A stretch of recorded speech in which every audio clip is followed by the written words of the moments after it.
नमस्कार। मैं गजेंद्र कुमार महावर, सहायक आचार्य भौतिक शास्त्र, राजकीय महाविद्यालय राजगढ़ अलवर। आज का हमारा विषय है आदर्श गैस का संवितरण फलन, partition function of an ideal gas. यह कक्षा बीएससी सेकेंड ईयर का थर्मोडायनेमिक्स विषय का यूनिट फर्स्ट का टॉपिक है। तो आदर्श गैस का संवितरण फलन प्राप्त करने के लिए माना एक घनाभकार पात्र में एक परमाणु आदर्श गैस भरी हुई है जो गैसों के गत्यात्मक सिद्धांत का पालन करती है। मान लीजिए इस पात्र की जो भुजाएं हैं वो क्रमशः Lx, Ly और Lz हैं। तो इस पात्र का जो आयतन है कैपिटल V कितना हो जाएगा, Lx, Ly, Lz। अब इस पात्र में अणुओं की संख्या कैपिटल N है। तो गैस का संवितरण फलन ज्ञात करने के लिए हमें सबसे पहले गैस की IV अवस्था की जो ऊर्जा है EI ज्ञात करनी होगी, क्योंकि हम जानते हैं कि जो पार्टीशन फंक्शन होता है उसको Z से रिप्रेजेंट करते हैं। तो क्या होता है, Z = summation I e⁻ beta EI। तो हमें EI का जो वैल्यू है वो ज्ञात होनी चाहिए। फिर EI की वैल्यू ज्ञात करने के पश्चात हम पार्टीशन फंक्शन का जो हमारे पास फॉर्मूला उसमें मान रखेंगे और उसको सॉल्व करेंगे तो आदर्श गैस का संवितरण फलन हमें प्राप्त होगा। ठीक है, क्योंकि हम जानते हैं कि आदर्श गैस जो है उसमें अंतर आणविक बल शून्य होते हैं। तो शून्य होंगे तो उसमें स्थितिज ऊर्जा नगण्य होगी या शून्य होगी। तो अब जो गैस में जो है एनर्जी केवल किसके कारण होगी, काइनेटिक एनर्जी, गतिज ऊर्जा के कारण। तो x दिशा में परमाणु की जो गतिज ऊर्जा है मैं उसको रिप्रेजेंट कर रहा हूँ Ex से। तो कितनी हो जाएगी, 1/2 mvx², या इसको लिख सकते हैं px²/2m। इसको नाम दे दीजिए समीकरण नंबर 1, जहाँ पर Vx x दिशा में कण का वेग, Px x दिशा में संवेग तथा m परमाणु का द्रव्यमान है। यदि पात्र में जो अणु है मुक्त रूप से गति करता है तो दीवार पर क्रमागत टक्कर करने पर उसे 2Lx दूरी तय करनी पड़ेगी। किस प्रकार, जैसे ये कोई पात्र है हमारे पास, क्यूबिकल पात्र है, तो यहाँ से टक्कर करने के पश्चात पार्टिकल यहाँ से चलेगा, एक टक्कर करेगा यहाँ पर पात्र की दीवार पर, फिर दोबारा आएगा यहाँ पर, तब दूसरी टक्कर करेगा। तो दो क्रमागत टक्करों के बीच में जो डिस्टेंस ट्रैवल कर लेगा वो कितनी हो जाएगी, ये Lx है, तो एक बार यहाँ से चला दूसरी बार यहाँ से आएगा तो ये हो जाएगी 2Lx।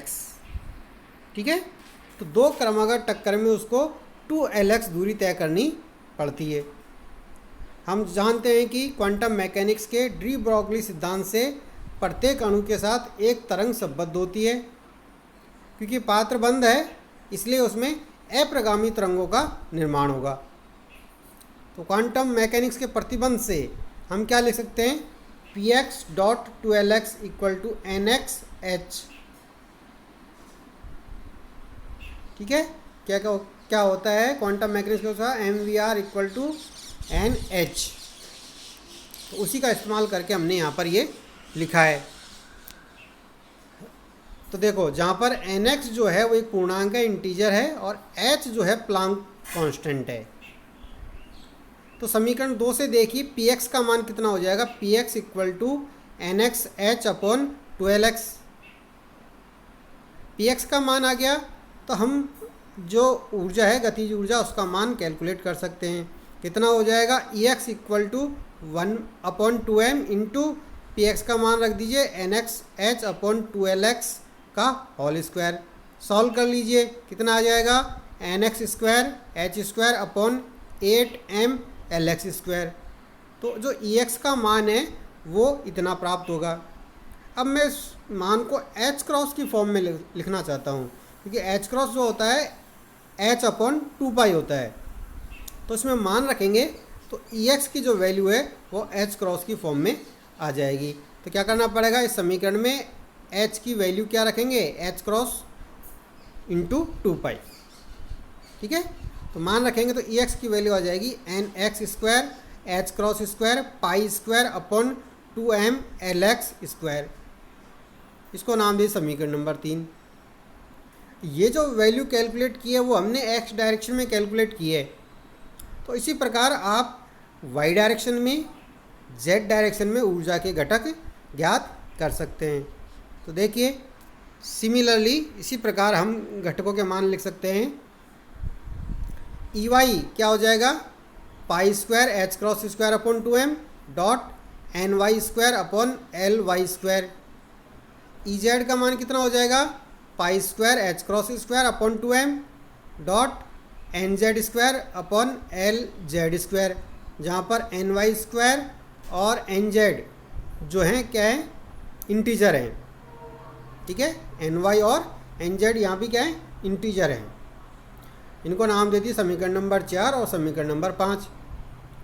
तब कण की आयवीय अवस्था की जो कुल ऊर्जा कितनी हो जाएगी, EI इक्वल टू EX, सभी कंपोनेंट को जोड़ दीजिए, EX plus EY plus EZ। तो जोड़ देंगे तो मान कितना हो जाएगा, EI equal to pi square h cross square upon 2m, ये कॉमन निकाल लीजिए, ब्रैकेट में आ जाएगा nx square upon lx square plus ny square upon ly square plus nz square upon lz square. ये समीकरण नंबर 6 हो गया। तो यानी आयवीय अवस्था की जो ऊर्जा है हमने प्राप्त कर ली है। अब हम आदर्श गैस के लिए या किसी निकाय के लिए समीकरण फलन प्राप्त कर सकते हैं। तो हमें तो यहाँ पर आदर्श गैस के लिए प्राप्त करना है। तो हम जानते हैं कि किसी भी निकाय के लिए समीकरण फलन निम्न प्रकार दिया जाता है। किस प्रकार, z equal to summation i e की पावर माइनस बीटा EI। अब इसको नाम दे समीकरण नंबर 7। तो समीकरण 7 में समीकरण 6 से EI का मान रखने पर मान रख दीजिए, तो क्या हो जाएगा, z इक्वल टू समेशन, अब इसमें nx इक्वल टू इंटीजर है, nx ny nz इंटीजर हैं, तो 1 से लेकर इन्फाइनाइट तक इनकी वैल्यू होगी। तो nx इक्वल टू 1 से लेकर इन्फाइनाइट तक इनकी लिमिट हो गई nx ny और nz की। और फिर क्या हो जाएगा, exponential bracket minus beta pi square h cross square upon 2m into nx square upon lx square plus ny square upon ly square plus nz square upon lz square. या separate कर लीजिए, तो z इक्वल टू क्या हो जाएगा, summation nx equal to 1 से infinite exponential bracket minus beta pi square h cross square upon 2m dot nx square upon lx square into summation ny equal to 1 से infinite exponential minus beta pi square h cross square upon 2m dot ny square upon ly square summation nz equal to 1 से लेकर infinite exponential minus beta pi square up into h cross square upon 2m dot nz square upon lz square. तो ये मान हो जाएगा किसका, z का। अब हमने यहाँ पर सेपरेट कर लिया, ये पूरा पोर्शन x का हो गया, ये y का हो गया, ये z का हो गया। ठीक है, या मैं इस इक्वेशन को लिख सकता हूँ z equal to zx zy और zz। तो अब zx कितना हो जाएगा, ये zy और zz के मान इस प्रकार हमें प्राप्त होंगे। अब इसको सॉल्व करना है। तो सॉल्व करने के लिए यानी zx zy और zz का मान ज्ञात करने के लिए हम क्या करेंगे, योग को समाकलन में परिवर्तित कर देते हैं और फिर इसका हम हल करेंगे। तो देखो zx के लिए देखिए, यहाँ पर लिमिटेशन लगा दी 0 से infinite exponential minus beta pi square h cross square upon 2m dot nx square upon lx square, और ये हो जाएगा इंटीग्रेशन dnx। ठीक है, तो अब लिमिट जो हमने यहाँ पर 0 से रखी है, क्योंकि 1 से लेकर इन्फाइनाइट करेंगे और 0 से लेकर इन्फाइनाइट करेंगे तो कोई ज़्यादा अंतर इसमें आता नहीं है। तो सुविधा की दृष्टि से हमने यहाँ पर 1 के स्थान पर 0 रख दिया है। ठीक है, अब इसको हल करेंगे। तो हल करने के लिए मान लीजिए कि u इक्वल टू कितना है, बीटा अपॉन 2m की power 1/2 dot pi H cross upon LX NX। ये मान लीजिए कि u है, ठीक है। तो अब ये लिमिट भी u के हिसाब से चेंज हो जाएंगी और dnx भी ये चेंज हो जाएगा। तो क्या करना पड़ेगा, देखो इससे dnx की वैल्यू निकाल सकते हैं u की फॉर्म में। nx इक्वल टू कितना हो जाएगा, nx को इधर रख दीजिए, बाकी को इधर साइड ले 2m अपॉन बीटा 1/2 की power 1/2 dot LX upon pi H cross u, या dnx कितना हो जाएगा 2m अपॉन बीटा की power 1/2 LX upon pi H cross और du, क्योंकि बाकी सब कांस्टेंट है तो किसका साथ अवकलन होगा, du के साथ। अब ये मान उठाकर समीकरण 9 में रख दीजिए, तो क्या इक्वेशन आ जाएगी हमारे पास, देखिए zx इक्वल टू क्या हो जाएगा, 0 से infinite exponential minus u square dot 2m upon beta की power 1/2 LX upon pi H cross du। ये हमारे पास आ जाएगी इक्वेशन। अब इसमें जो कांस्टेंट है वो बाहर निकाल लीजिए और बाकी सबको इंटीग्रेशन में रखिए। तो 2m अपॉन बीटा की power 1/2 LX upon pi H cross constant है तो ये बाहर आ जाएंगे इंटीग्रेशन से, और बाकी पद ऐसे कैसे रह जाएगा। अब ये जो इक्वेशन बन रही है, ये जो समाकलन है हमारे पास 0 से infinite exponential minus u square D, ये एक स्टैंडर्ड समाकलन है, इंटीग्रेशन है। तो मानक समाकलन का हम डायरेक्ट सॉल्यूशन इसमें इस्तेमाल करेंगे।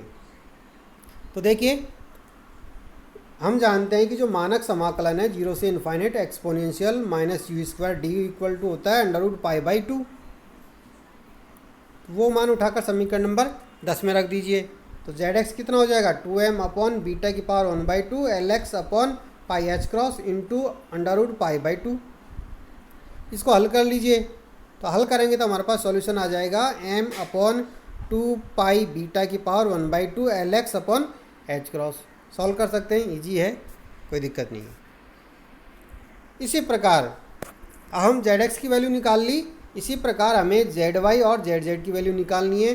तो वो आ जाएंगे हमारे पास ये zy कितना हो जाएगा, m अपॉन 2π बीटा की power 1/2 ly upon H cross, और zz की वैल्यू क्या आ जाएगी, m अपॉन 2π बीटा की power 1/2 lz upon H cross. तो पार्टीशन फंक्शन का मान रख दीजिए। देखो पार्टीशन फंक्शन क्या है, z इक्वल टू क्या होता है, zx zy zz, मान रख दीजिए और हल कर लीजिए। तो क्या हो जाएगा, z equal to m upon 2π beta की power 3/2 LX ly lz upon H cross cube. ये इक्वेशन हमें प्राप्त हो जाएगी।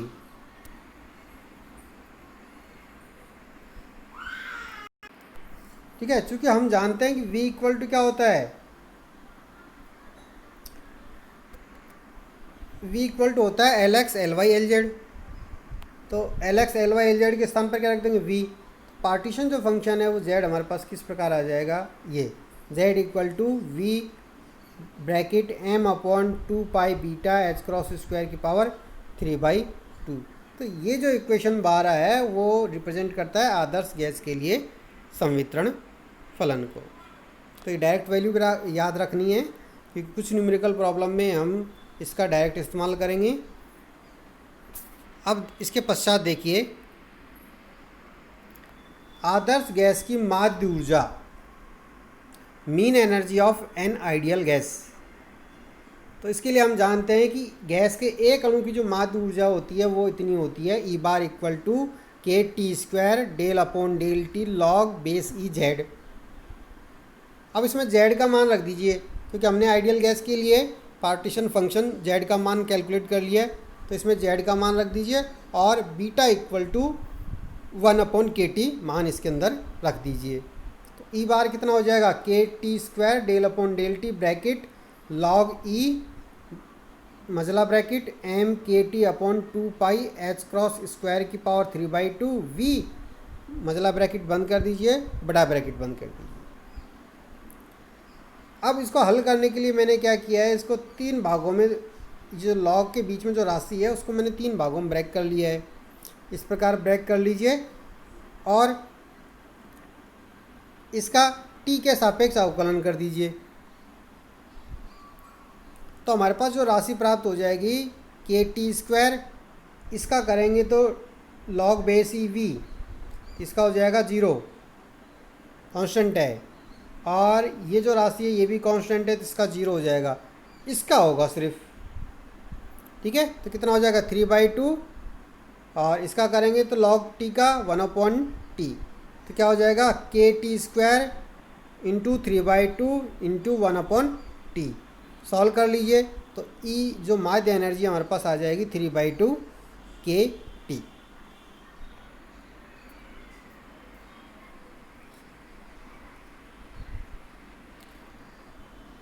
यदि गैस में अणुओं की n अणुओं की माध्य ऊर्जा ज्ञात करनी हो तो किस प्रकार ज्ञात करेंगे, E bar equal to n E बार।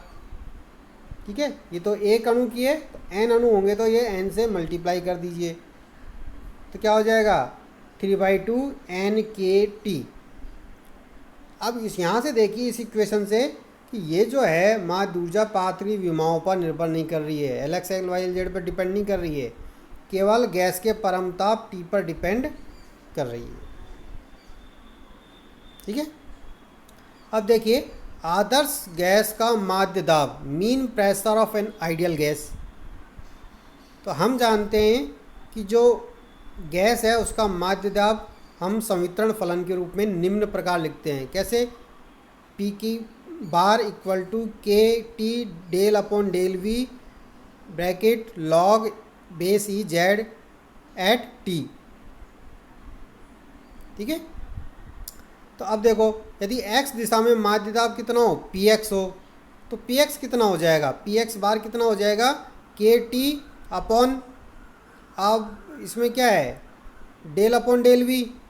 तो देखो डेल V को क्या लिख सकते हैं, क्योंकि V हमारे पास है LX LY LZ, तो x दिशा में जब डेल V लिखेंगे तो उसके लिए LX LY तो कांस्टेंट की तरह बिहेव करेंगे।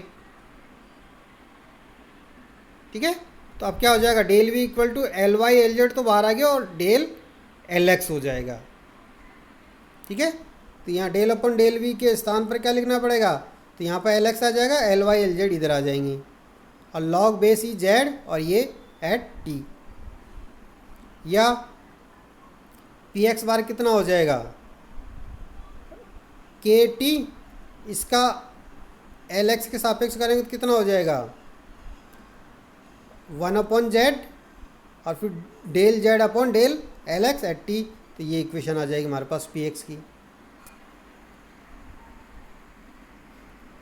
लेकिन हम जानते हैं कि आदर्श गैस के लिए जो संवितरण फलन है वो कितना होता है, Z equal to m upon 2 beta h cross square की पावर 3/2 LX LY LZ। तो इसमें del Z upon del LX at T की वैल्यू ज्ञात कर लीजिए। तो इसका क्या करना पड़ेगा, LX के सापेक्ष अवकलन करना पड़ेगा जब T कांस्टेंट हो। तो del Z upon del LX at T क्या हो जाएगा m upon 2 beta h cross square की पावर 3/2 LY LZ। ये मान उठाकर समीकरण इसमें रख दीजिए Px की वैल्यू में, और हल करेंगे तो हमारे पास जो Px की वैल्यू आ जाएगी KT अपॉन V। ईजी है, सिंपल है, सॉल्व करना माना जाएगा। इसी प्रकार Py और Pz की वैल्यू ज्ञात कर सकते हैं, कितनी हो जाएगी KT अपॉन V और Pz की KT अपॉन V।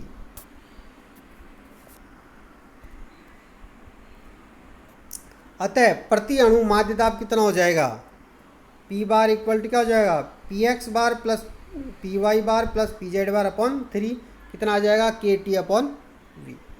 तो प्रति अणु जो माध्य दाब है वो कितना होगा KT अपॉन V। यदि निकाय या पात्र में अणुओं की संख्या कैपिटल N हो तो कुल माध्य दाब कितना हो जाएगा P equal to N KT upon V, या N अपॉन V क्या होता है स्मॉल n, तो ये हो जाएगा स्मॉल n KT। ठीक है, तो इस प्रकार हम आदर्श गैस के लिए संवितरण फलन भी ज्ञात कर सकते हैं, उससे माध्य दाब भी कैलकुलेट कर सकते हैं